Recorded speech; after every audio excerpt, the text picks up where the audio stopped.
Hi, we're live and it's a great day to talk about snapping hip syndrome. We see it all the time. Now, first of all, snapping, clicking, crackling around your joints by itself is clinically insignificant. We see it a lot around the hips, we see it a lot around the shoulder blade, where you move the shoulder, where you move the hip and it goes clunk, snap, clunk, snap. If it just makes noise and it doesn't hurt, guess what? It's clinically insignificant. So don't worry about it. Now, if you want to figure out what's snapping, oh, that's our job. And usually it's a tendon or a ligament that's popping over bony prominence, and it snaps over, it doesn't glide over. So that's a little bit about crepitus, it's called, of the joints when it makes noise. There's other reasons joints make noise too. But most of the time it's a ligament or tendon snapping over something. So let's go back to the hip. In the hip we have snapping hip, and it could be on the outside here. That's an outside external snapping hip, and usually it's your IT band, or maybe it's your TFL, your tensor fasciae lata, snapping over the hip bone itself, the greater trochanter. And when you move your leg up and down, and sometimes when you move it out, but it's smoothly front and back, it snaps over. It clicks, it snaps, it pops. Snapping hip. How we treat that, we lengthen not just the IT band, but also the quad and the hamstring, because the IT band is quite wide, and you want to get the whole thing to lengthen. But we also have to loosen up the TFL, which comes into it, and the butt, glute maximus. Your gluteus maximus actually goes all the way down into the fascia lata of the leg.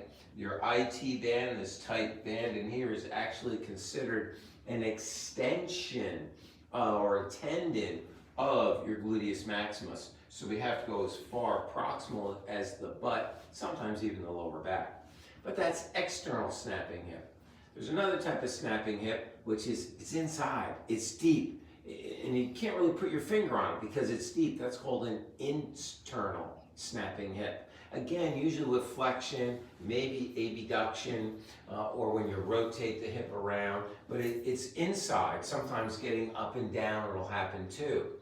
That is generally the iliopsoas muscle, which is a muscle that runs from the front of your spine to the hip bone. It's usually that muscle snapping over what's called your iliopectineal prominence, part of your pelvic girdle.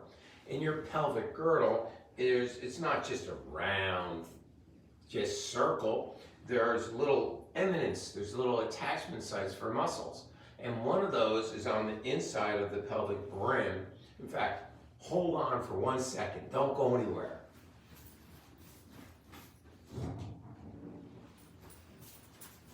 I'm back, all right? This is the pelvic brim, all right? Your hip flexor comes down, your iliopsoas comes all the way down into here, right? And as it comes over this part of the pelvis, it can snap. It can snap over this and through here, all right? Because it's not smooth. So the iliopectineal eminence, this thing in here, this bone in through there, because it attaches way down here. So when you move your leg up and down, right there, that's where it attaches. When you move your leg up and down, it can snap in through here, it can snap up and through here, and it feels real deep. It feels real deep. That's an internal snapping hip. Internal snapping hips, we lengthen the psoas muscle, which runs right in through here, just like that. So we have to lengthen this psoas muscle to get more flexibility, more compliance, and we have to make sure it's not irritating any of the bursa around the hip as well. When it gets painful, it's usually an irritation of the bursa or maybe an irritation of the tendon. So, snapping hip on the outside, it's going to be snapping over the greater trochanter, and the muscles are going to be in here, snapping over it that way. Internal, it's going to be the muscles on the inside to here, snapping over through here.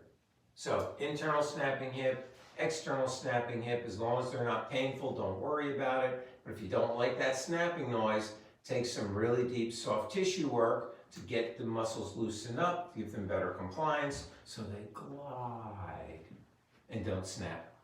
I'm Dr. Donald DeFabio. It's been a great day to talk myofascial health and snapping hip. Any questions, let me know. Be sure to like and subscribe. And again, it's live just for you.